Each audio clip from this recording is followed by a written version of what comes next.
আজ আমাদের ধারাবাহিক রুহানি অনুষ্ঠানে আমরা কিছু আলোচনা করিব সিরাতাল মুস্তাকিমের আরো এক তথ্য সম্পর্কে এবং উক্ত উল্লেখকৃত সেই তথ্য হইল কলবি জিকির আদায় করার কিছু রুহানি নিয়ম সম্পর্কে সঠিক দলিল প্রমাণ সহ সম্পূর্ণ আধ্যাত্মিক দৃষ্টি অনুসারে এবং দেহ তথ্যের হিসাব অনুযায়ী আজকের পর্বে কিছু আলোচনা করা হইবে।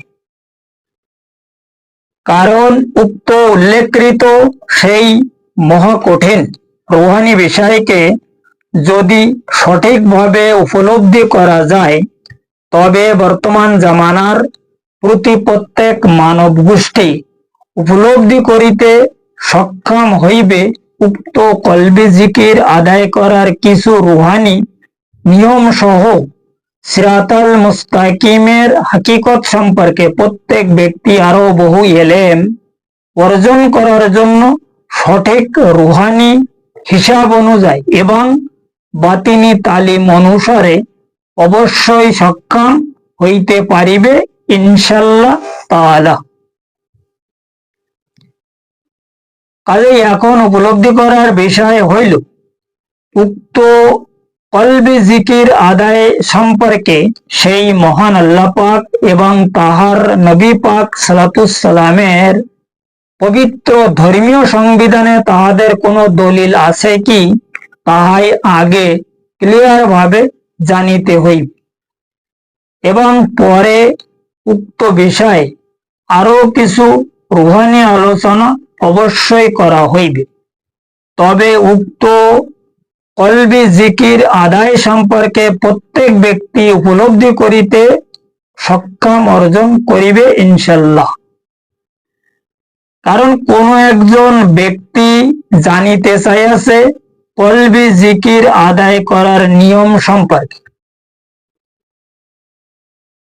কাজে উক্ত কলবি জিকির আদায় করার মহা কঠিন সেই নিয়ম সম্পর্কে সঠিক রুহানি হিসাব অনুযায়ী প্রতি প্রত্যেক মানব গোষ্ঠীগুণের দেহতত্ত্বের হিসাব অনুসারে সঠিক উপলব্ধি করার জন্য সেই মহান আল্লাহ পাক সিরাতাল মুস্তাকিমের সঠিক প্রমাণ সহ তাহার রুহানি তালিম অনুযায়ী এবং প্রতি প্রত্যেক মানব গোষ্ঠীর দেহতত্ত্বের হিসাব অনুসারে অর্থাৎ ইলমে তাসাউফ মতে তাহার সেই মহাওয়াসিম লাদুনী শক্তি হাসিল করার উক্ত মহা কঠিন রুহানি বিষয়কে প্রত্যেক মানব গোষ্ঠীগুণকে তিনি খোদ ইরশাদ ফরমায়া ইন্নামাল মুমিনুনাল্লাযীনা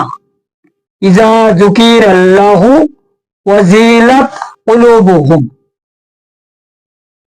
অর্থাৎ সূরা আনফালের 2 নম্বর আয়াতে সেই মহান বারে ইলাহি ইরশাদ ফরমায়া যে তোমরা যদি সঠিক মুমিন হইতে চাও তো আমার জিকির দ্বারায় তোমাদের কলবের উপরে যে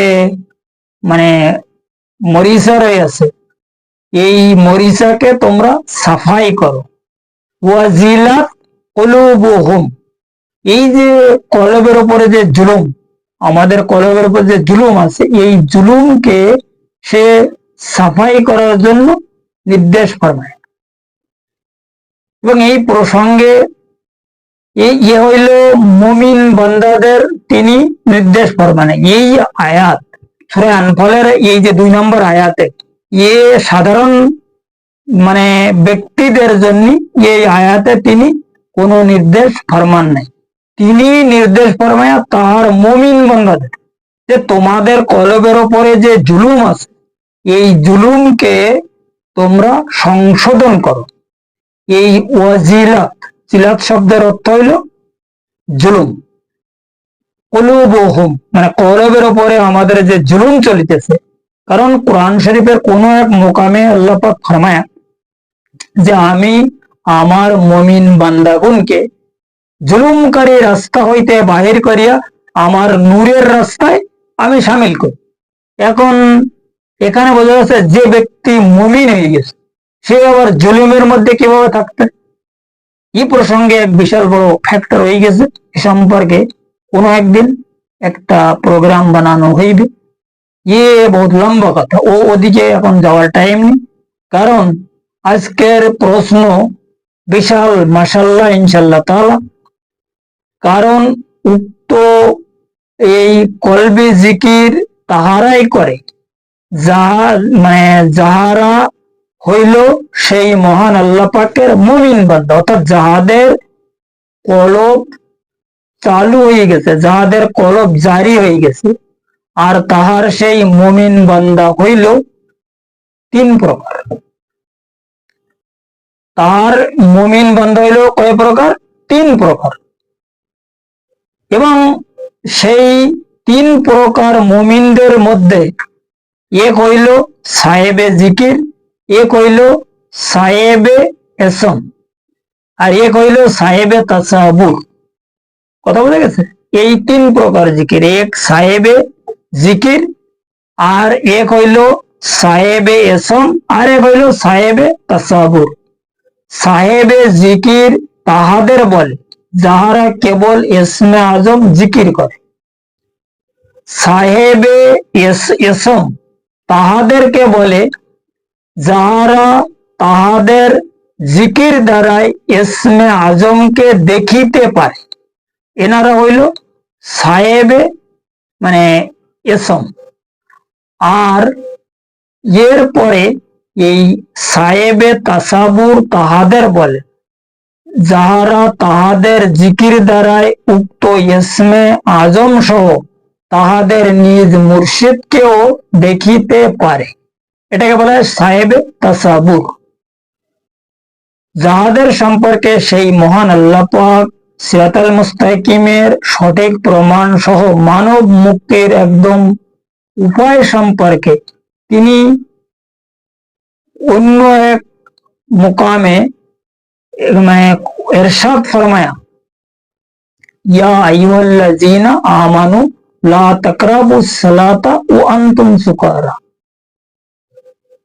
অর্থাৎ সূরা নিসার 43 নম্বর আয়াতে তিনি পরিষ্কার ভাবে ইরশাদ ফরমায়া যে তাহারাই আমার সঠিক মুমিন, যাহাদের দিলের ওপরে আমি আমার ইসমে আজম অর্থাৎ আল্লাহ শব্দকে খোদাই করিয়া লিখিয়া দিয়েছি।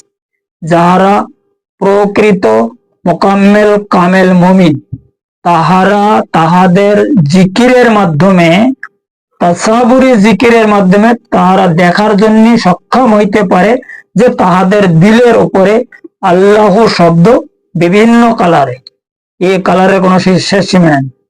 এখন এই বিলায়েতের অনেকটা হিসাব কিতাব আছে। এখন এই বিলায়েতে কার কাছ থেকে, কোথা থেকে বিলায়েতের যে কোর্স, বিলায়েতের যে ক্লাস আসবে, ঠিক সেখান থেকে সেই কালার হবে। কথা বুঝে গেছে? এখানে গোল্ডেন কালার আছে, হারা কালার আছে, লাল কালার আছে, গোলাপি কালার আছে, হলুদ কালার আছে, বিভিন্ন কালারে দেখা যাবে।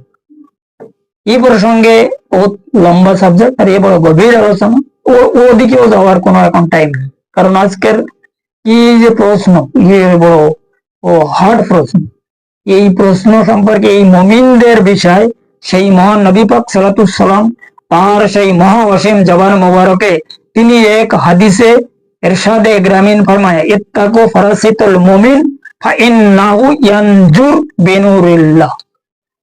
অর্থাৎ তিনি ফরমায়া, তোমরা মুমিন বান্দাগুনের নজরে কিমিয়া ফায়েজ হইতে বহু দূরে থাকিবা, তাহাদের নজরে কিমিয়া ফায়েজকে বিশাল ভাবে ভয় করিবা, কারণ তাহারা সেই মহান আল্লাহ পাকের জাতি নূরের সাহায্য দৃষ্টি নিক্ষেপ করে। কারণ যখন কোনো ব্যক্তি মুমিন হয়ে যায়, মুমিনের স্তরে পৌঁছে যায়, এরপরে মুমিনের হচ্ছে 3টে ক্লাস, এটা হচ্ছে ফার্স্ট, এটা হচ্ছে সেকেন্ড, এটা হচ্ছে থার্ড। এখন একদম ফার্স্ট নম্বর যে মুমিন, এদেরকে বলা হয় সাহেবে জিকির।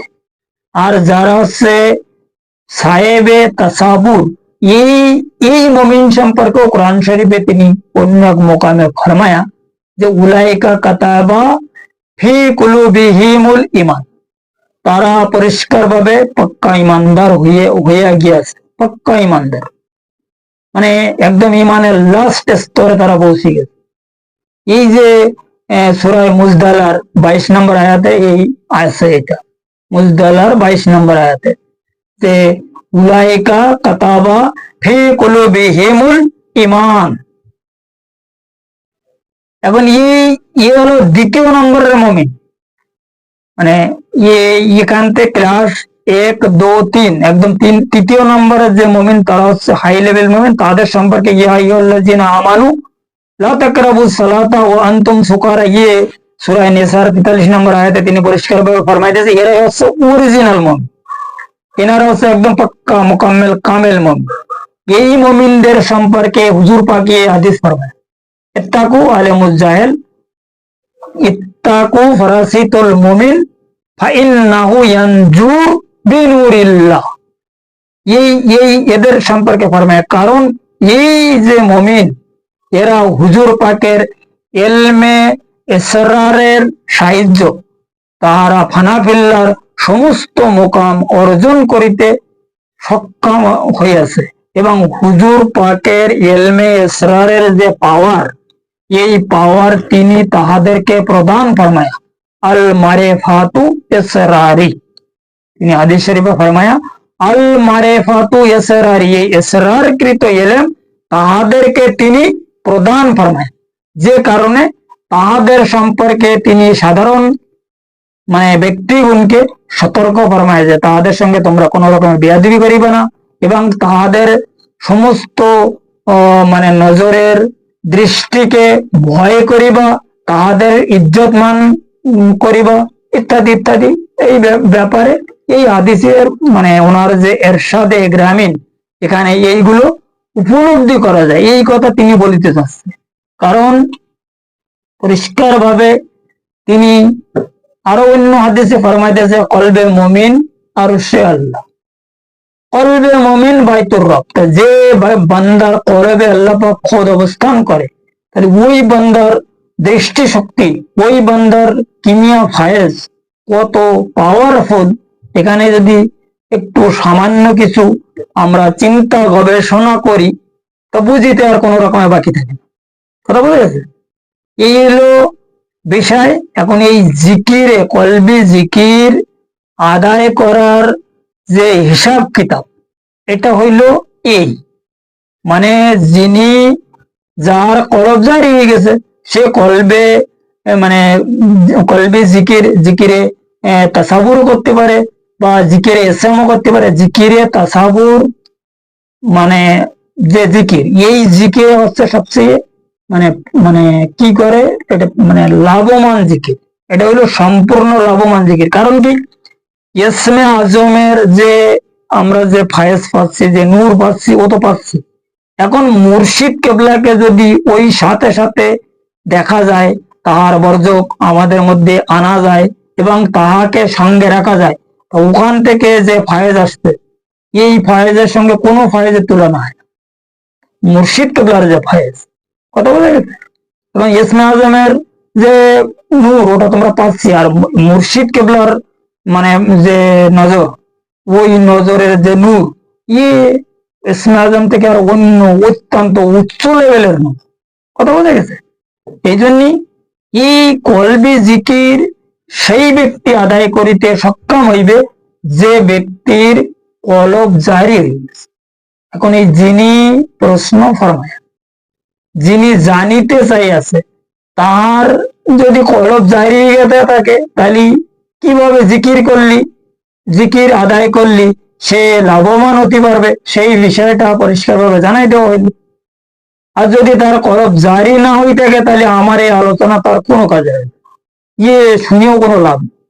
কারণ কি, এই যে যিনি লিখেছে যে কলবি জিকির আদায় করার মতলব মানে উপায় কি, কিভাবে আদায় করা যাবে, কলবি জিকির কিভাবে আদায় করা যাবে, তার নিয়ম কি, তার সিস্টেম কি, তা কলবি জিকির যেটা, ওটা হচ্ছে কলব করবে, আমাদের কলব করবে, ইয়ে জবান নয়, মুখ নয়, মুখ জবান দ্বারাই ও জিকির হয় না, ও জিকিরে কলবের সাহায্য করিতে। তা যখন কলব জারি যায়, তখন কলবি জিকির, যখন আমরা চোখ বন্ধ অবস্থায়, জবান খোলা অবস্থায় আল্লাহু আল্লাহু আল্লাহু এরকম জারি করে করব, এটা হলো জিকিরের জলি। আর এই জলি জিকিরের মাধ্যমে চোখ বন্ধ অবস্থায় মুখের আওয়াজ বাইরে প্রকাশ করিয়া যেটা করায়, এটাকে জিকিরে তাসাহুর বলে। কারণ কি, চোখ বন্ধ রাখার কারণ হচ্ছে কি, মুর্শিদ কেবলা এবং ইসমে আজমকে দেখার জন্য। যাহারা মানে সাধারণ করে, জিকির করে, কেবল জিকির করে, যারা যে সাহেবে জিকির, এরাও কিন্তু অনেক কিছু দেখিতে পায়। এটা যারা জিকির শুরু করিয়াছে বা যারা করিতেছে ইস্তেমাল, তারা ভালোভাবে খেয়াল করবা, যখন চোখ বন্ধ অবস্থায় জিকির করা যায়, তা হারা হারা বা লাল হলুদ বা গোলাপি বিভিন্ন কালারের একদম কুয়াশার মতন নূর তাহার উপরে কিন্তু পড়িতেছে জিকিরের সময়, সে দেখলে উপলব্ধি করিতে সক্ষম হইবে। বিভিন্ন কালারের যেরকম কুয়াশা পড়ে না, ঝর্ণা, এইরকম ঝর্ণার মতন তাহার উপর পড়িতে থাকে। আমি কোনো এক সময় জিকির করতাম, আমি দেখতাম যেরকম বরফের গোলা, লাল লাল বরফের গোলা এসে আমার উপর পড়তেছে, মানে যেরকম ওই বৃষ্টি আসমান থেকে যে শিলা বরস হয় না, শিল পড়ে না, এরকম বড় বড় গোলা এসে আমার উপর পড়তেছে, এটা আমি দেখতাম। আর সেই সাথে সাথে আমার মুর্শিদ কেবলাকেও আমি দেখতাম। এখন এই বিষয়টা যদি কেউ ঠিকভাবে ইস্তেমাল করিতে পারে, আর এই জিকিরের ব্যাপারটা যদি কেউ উপলব্ধি করিতে সক্ষম হয়, তখন ওই ব্যক্তি কামিয়াবি হতে হবে। এখন যদি কারোর জিকির কলব চালু না হয়ে থাকে, সে ইসমে আজম জিকির কারো কাছে হাসিল না করে থাকে, এই সমস্ত আলোচনা তাহাদের জন্য মোটেও নয়। আর এইসব আলোচনা তাহাদের শুনেও কোনো লাভ হবে না। কারণ সিরাতাল মুস্তাকিমের যেটা রাস্তা, এই রাস্তার একমাত্র উপায় হইল, মানে সর্বপ্রথম সিঁড়ি হইল জিকির কলব হাসিল করিতে হবে। কারণ আমাদের এই দিলের উপরে যে শয়তানি পর্দা আছে, এটা আমরা যতই চেষ্টা করি না কেন, এটা আমাদের কাটার কোনো ক্ষমতা নেই। এইটা কাটার জন্য সেই মহান আল্লাহ পাকের কোনো ওলি কিংবা মুর্শিদ অবশ্যই লাগবে। আর এই কারণে আমাদেরকে ওলি মুর্শিদ তালাশ করিতে হয়। কথা বোঝা গেছে? যখন এই কলবের ওপরে যে পর্দা আছে, এই পর্দাগুলো যখন কেটে দেওয়া হয়, কেটে দেওয়ার পরে ওই ব্যক্তি যিনি যাহারা কাটে, তখন ওই ব্যক্তি যাহার কাটে সেই ব্যক্তিকে ইসমে আজমের লোকমা দিয়ে দেয়। তখন ও ওই আল্লাহু আল্লাহু জিকির করা শুরু করে দেয়। তখন ওর মানে ওদিকে ভিতরে সাফ হয়ে গেছে, এবার ও যা কিছু করে ও ডাইরেক্ট মানে দিলের ভিতরে এটা মানে অ্যাডাকশন করে। আর দিলের ভিতরে যখন সে কানেকশন পায়, তখন ওই ধীরে ধীরে ধীরে ধীরে ধীরে ধীরে ওখান থেকে নূর সৃষ্টি হওয়া শুরু হয়ে যায়। যেই নূর সৃষ্টি হওয়া শুরু হয়, তখন ওর ভিতরে যে প্রাণী আছে না, কারণ ওই প্রাণী তো এর আগে কোনো তার নড়াচড়ার শক্তি ছিল না। এখন যে ব্যক্তি মানে যে মুর্শিদ তার এই কলবের পর্দা কাটে দেয়, কাটার পরে লতিফায় নফসের তার নিজস্ব স্থান যেটা এই নাভি স্থানে নিয়ে ওখানে বন্দি করে দেয়, যে তুমি এখানে থাকবো, এর দ্বারা বাইরে বেরোবে না। ওখানে একটা নূরের গোলা লাগাই দেয়, ওই গোলার মধ্যে ওরে ওখানে গ্রেপ্তার করে রেখে, যেটাকে আমরা অ্যারেস্ট বলি। এখন ও অ্যারেস্ট অবস্থায় থেকে যায়, খোলা ময়দানে যখন জিকির করি উঠতে পারে না, তা আমার মনে হয় 90 দিনের মধ্যে একজন ব্যক্তির কলব জারি হওয়া উচিত।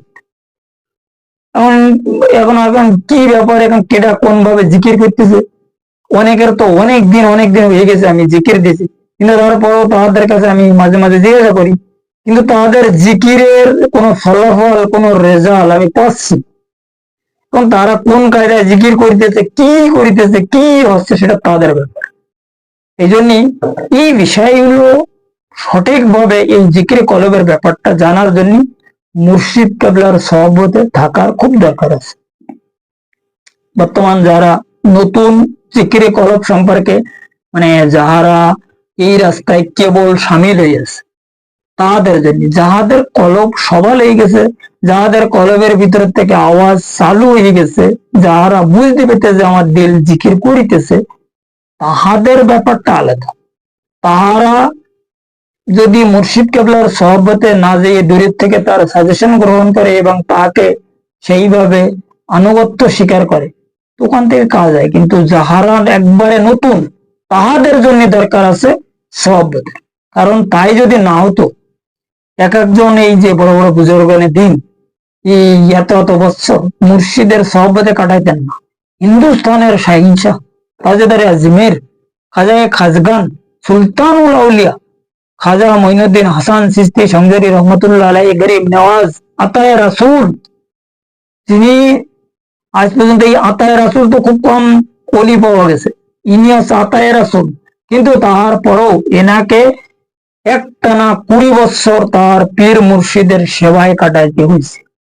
আর সে যে কি কঠোর কষ্ট আর কঠোর রিয়াজত করিয়াছে, এই সব কথা কেউ বিশ্বাস করবে না। ওনার এই মাথায় এখানে পীর মুর্শিদের বেডিং পত্র বইবে, এখানে একটা পুরো ঠোলা কেটে গেল, মানে চুল উঠে এখানে পুরো এরকম এরকম বড় ঠোলা হয়ে গেল। এই সমস্ত কথা আসলে সাধারণ মানুষের বোঝার বিষয় না। এখানে কারোর লেগেছে 12 বছর, কারোর 20 বছর, 24 বছর, 30 বছর, 36 বছর, 40 বছর, বাবা ফরিদি তো 60 বছর লেগে, তাই না? শুধু জিকিরি কলব চালু করার জন্য হযরত বাইজিদ বুস্তামি রহমতুল্লাহ আলাইহিকে 12 বছর জঙ্গলে তার কঠোর ভাবে রেয়াজত করতে।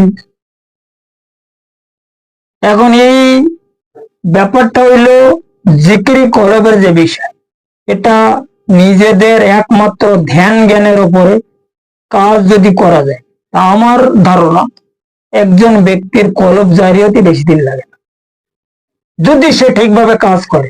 আর যাহাদের নসিবে ইমান নেই তাহাদের কথা আলাদা। কথা বলে গেছে, ইমান সবার নসিবে হয় না। জিকিরি কলব এটা সবার জন্য না। কিছু লোক তো আছে এ সম্পর্কে মোটেও ভ্রুক্ষেপ করে না, কারণ তারা এই কথা শুনবেই না, কারণ তারা হচ্ছে সাবে কুনি আমরে কুনের দুনিয়াদার রূপ। এদের তকদিরে আজলে ইমান লেখা নেই। যাহাদের তকদিরে আজলে ইমান লেখা নেই তারা কোনো সময় জানি ইমান পাবে না। আর ইমান সেই ব্যক্তি পাবে যাহার জিকিরে কলব চালু হয়েছে। আর যাহাদের তকদিরে আজলে ইমান লেখা আছে তারা ওই যন্ত্রণায় এই দুনিয়ায় ভুগে বেড়াচ্ছে।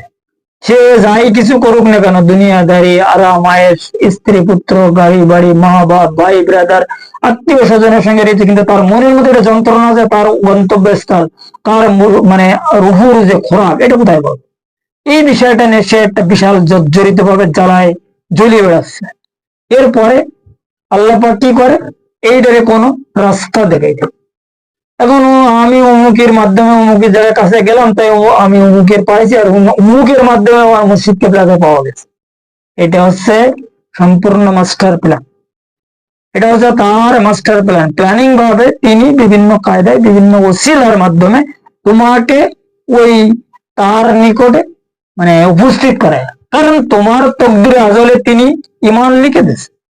এখন যার তকদিরে আজলে ইমান লেখা আছে তারা তো কোনো না কোনো কায়দায় ইমান পাবেই, কিন্তু তারা তো নেই যে আমার তকদিরে আজলে কি লেখা আছে সেটা আমি জানি না। এখন যেটা আল্লাহ করবে এটা এটা কিন্তু মানে একদম বন্দুক আল্লাহর ঘাড়ে রেখে দেবো। বন্দুক আল্লাহর ঘাড়ে রেখে দিলে হবে না, বন্দুক তোমাদের ঘাড়ে দিয়ে দিয়েছেন। সূরা 3 মধ্যে যদি কেউ ভালোভাবে পড়ে তো ওখানে বলা আছে যে আমি সুন্দর জ্ঞান, বিবেক, বুদ্ধি, খুব সুরত দ্বারাই আমি ইনসানকে সৃষ্টি করবে, সূরা 3 বলা আছে। এখন তোমরা যদি বলো না আমার তকদিরে আজলে আল্লাহ পাক কি লিখেছে এটা আমি জানি না, সে তো সেই জানে যে লিখেছে, সেই আমার যে ব্যবস্থা করবে তাই হবে, যা আছে নসিবে তা আপনা আপনা আসিবে, অনেকে বলে। এটা কোনো কথা না। এখন মনে করো তোমার নসিবে 1 লাখ টাকা তোমার ছাদের উপরে রাখা রয়েছে, তাই না? এখন ছাদ পর্যন্ত তোমাকে তো যাইতে হবে না, টাকা আপনার কিনে আসবে, টাকা আপনার তো ঘরের মধ্যে আসবে না, ছাদের থেকে তো কমসে কম আনতে হবে নাকি? তুমি যতক্ষণ এই সিঁড়ি দিয়ে ট্যারেজের উপরে না যাবা, ট্যারেসের যতগুলো সিঁড়ি আছে এগুলো তোমাকে অতিক্রম করতে হবে। ঠিক তদের অনুযায়ী তোমার তকদিরকে তুমি জানার জন্য এই সিরাতাল মুস্তাকিমের রাস্তায় যতগুলো সিঁড়ি আছে, যতগুলো মুকাম আছে, আলমে নাসুত, মালাকুত, আনকাবুত, জবরুত, লাহুত, ওয়াহাদিয়াত এবং আহাদিয়াত, এই সারে মুকামগুলো তোমার যখন অতিক্রম হবে তখন তোমার তকদিরে আজলের সন্ধান তুমি পাবা, নসেদ নহে। কথা বোঝা গেছে? তার তো এই না যে আমার তকদিরে আজলে আল্লাহ কি রেখেছে সে আল্লাহ জানে, আমার এত এত চিন্তা ভাবনার, এত কষ্ট, এত যন্ত্রণা নেওয়ার কোনো দরকার নেই। এটা একদম ভুল কথা। কারণ তিনি ফরমায়া, আমি জিন আর ইনসানকে সৃষ্টি করিয়াছি আমার ইবাদত করার জন্য। কিন্তু তোমরা সবসময় তোমার ধ্যান ধারণা, চিন্তা, চেতনা, জ্ঞান গবেষণা সবসময় থাকবে তার ধারণা, যিনি তোমার সৃষ্টিকর্তা, যিনি তোমাকে সৃষ্টি ফরমায়া, এতে কিছু তোমার প্রতি সে অনুদান ফরমায়। একজন মানব দেহকে রেডি করা আর এই মানব দেহ দুনিয়ায় চলাফেরা করানোর যে বিষয়টা, ইয়ে যিনি করিয়াছে সেই জানে যে ইয়ে কত বড় একটা ইম্পর্টেন্ট কাজ। কারণ এটা ইম্পর্টেন্ট না হতো তাহলে এই যে আমাদের হিন্দু ভাইরা যে মূর্তি বানায়, মানে ওনারা মূর্তি পূজা টুজা করে, এই মূর্তি এত সুন্দর করে বানায়, তাদের এত রং চং লাগাচ্ছে, কিন্তু এরা কিন্তু কোনো কথাও বলতে পারে না, কিছু খাতেও পারে না, চলতে পারে। কিন্তু আমরাও তো একটা মাটির মূর্তি, এই মানবও কিন্তু একটা মাটির মূর্তি।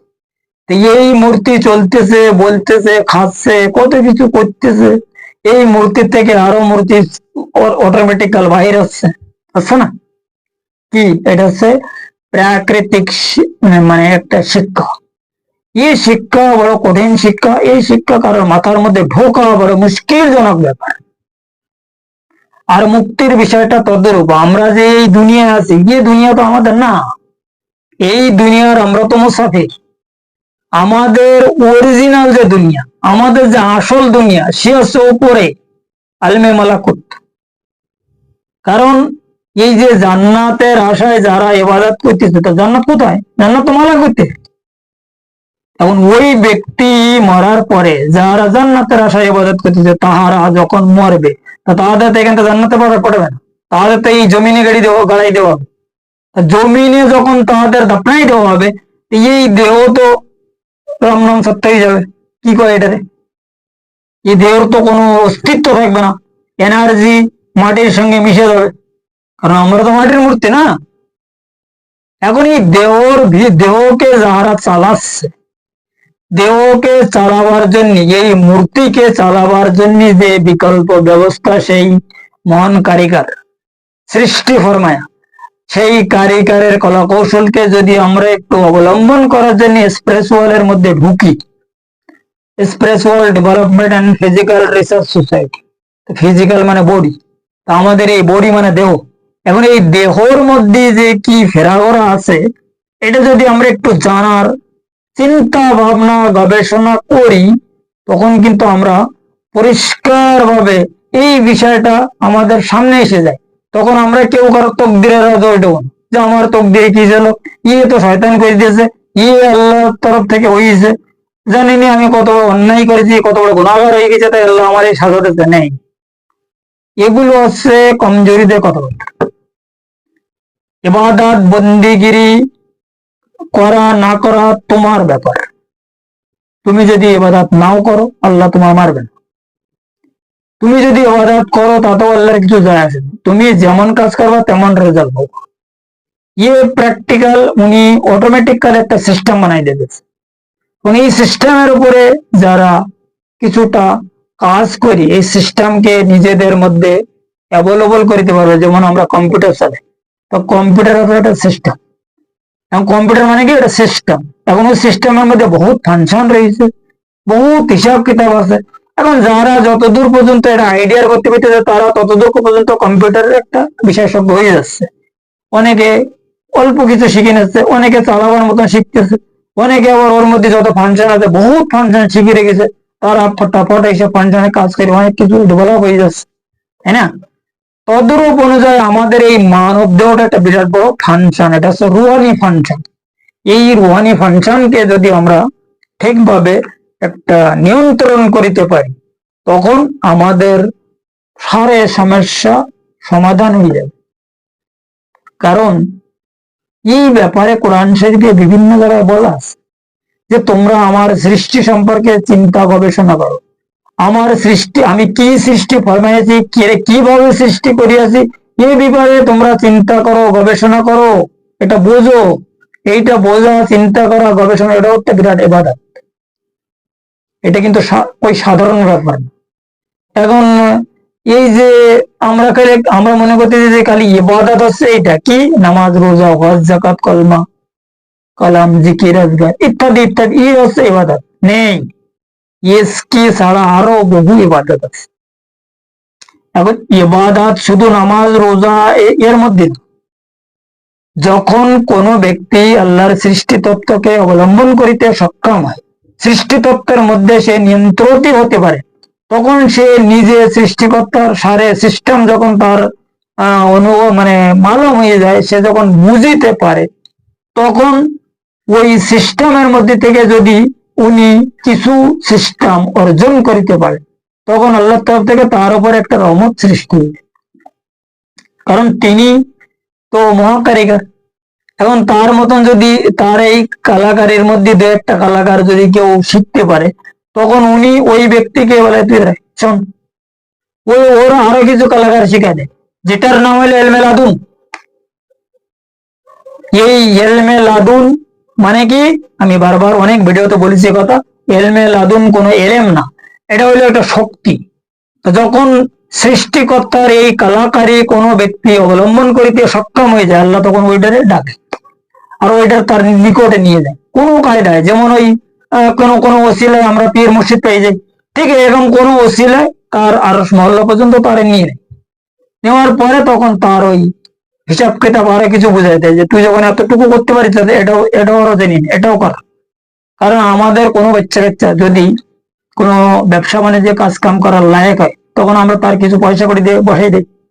এখন দেখা যাচ্ছে তার আমি 1 লাখ টাকা বসাই দিলাম, সে দেখলাম কাজ কাম ভালো ডেভেলপ হয়ে গেছে। এবারে সে বললো যে আব্বু, যদি আরো কিছু পয়সা হতো তাহলে একটা ভালো ব্যবসা এইভাবে করা যেত, বড় বড় বড় আকারে করা যেত। তখন আমরা দেখি যে এই পয়সা যখন এত দূরে গেছে, এর আরো কিছু পয়সা হলে আরো অনেক আগে বাড়তে পারবে, তখন আমরা তার আরো কিছু পয়সা দিয়ে দিই, তাই না? ঠিক আল্লাহ পাকের সিস্টেমটা তদ্রুপ। যদি কোনো বান্দা তার সিস্টেমের উপরে কর্ম করিয়া তাহার প্রতি অগ্রসর, তার নৈকট্য লাভ করিতে সক্ষম হয়, তখন তিনি তাহার উপরে আরো অনুদান ফরমান, যে অনুদানের মাধ্যমে তিনি এস্টাবলিশড হয়ে যায়। কথা বোঝা গেছে? এটা হলো একমাত্র সিরাতাল মুস্তাকিমের গূঢ় তথ্য। এই যে গূঢ় তথ্য যদি কেউ উপলব্ধি করিতে সক্ষম হয়, তখন ওই ব্যক্তির সঙ্গে আর ঘোরাদৌড়ি পারে না। ওই ব্যক্তি ইবাদতের রাস্তায় এত আগে উঠে যায় যে ঘোড়া তার সঙ্গে দৌড়িয়ে তার বরাবর যেতে পারে না। কথা বোঝা গেছে?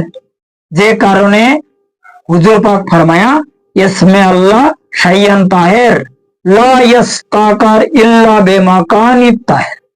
তোমরা সেই মহান আল্লাহ পাকের ইসমে আজমকে হাসিল করো। ওই ইসমে আজম তোমাকে এমন এক মোকামে নিয়ে যাবে যে মোকামে কারোর যাওয়ার ক্ষমতা। ইসমে আজমের এত পাওয়ার। কথা বলে গেছে?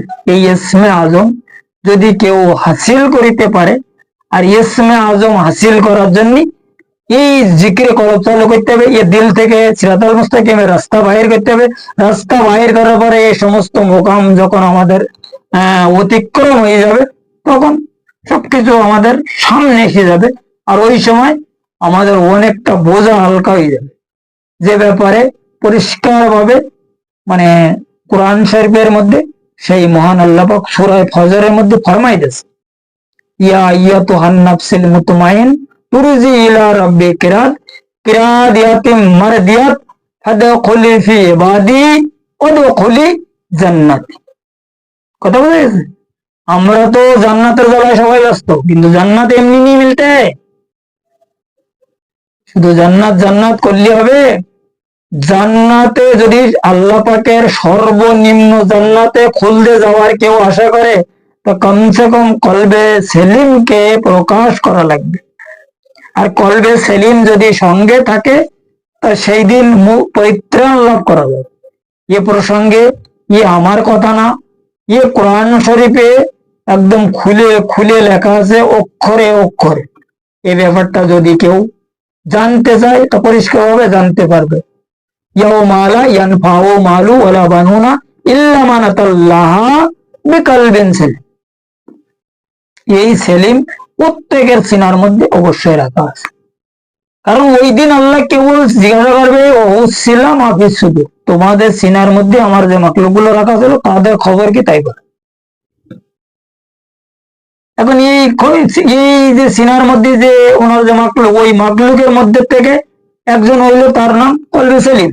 এখানে আরো বহুত মাকলুক আছে, কারণ কমসে কম একটা যদি আমরা সবাল করিতে পারি তো মালিকের সামনে তো আমরা খাড়া হতে পারবো না। মেন বিষয় হলে এই। যাই হোক, আজকের এই কলবে জিকির আদায় করার নিয়ম সম্পর্কে যে আলোচনা করা হইল, এই ব্যাপারে যদি আরো পরিষ্কার ভাবে জানা বোঝার শোনার ইচ্ছা হয় তা ডিসক্রিপশনে আমার নাম্বার দেওয়া আছে।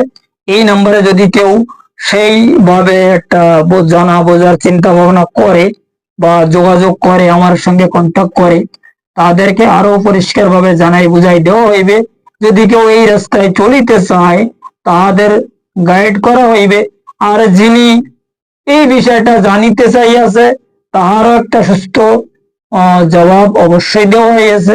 এখন সে বুঝুক কি করবে না করবে, সে কোন ব্যক্তি আমি তার কোনো খোঁজখবর রাখিনি। সে তার বাড়ি, আমি আমার বাড়ি, সে আমার কমেন্ট বক্সে লিখিয়েছে, আমি জবাব দিয়ে দিচ্ছি।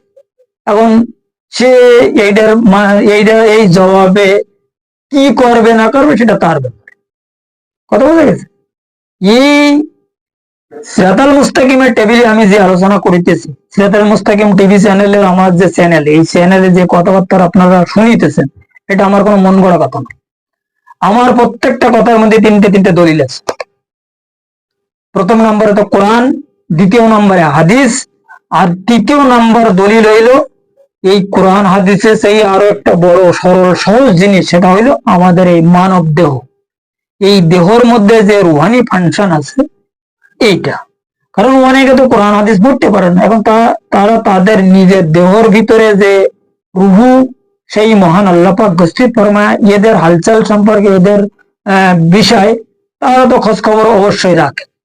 এখন এই বিষয়টা আমার এই সিরাতাল মুস্তাকিম টিভির আলোচনা সম্পর্কে যদি কেউ আমার কোনো একটা কথা ডুপ্লিকেট সাবিত করিতে পারে, আমি এই টেবিলে আর কোনো সময় কথা বলিব না, আমার অর্ডার।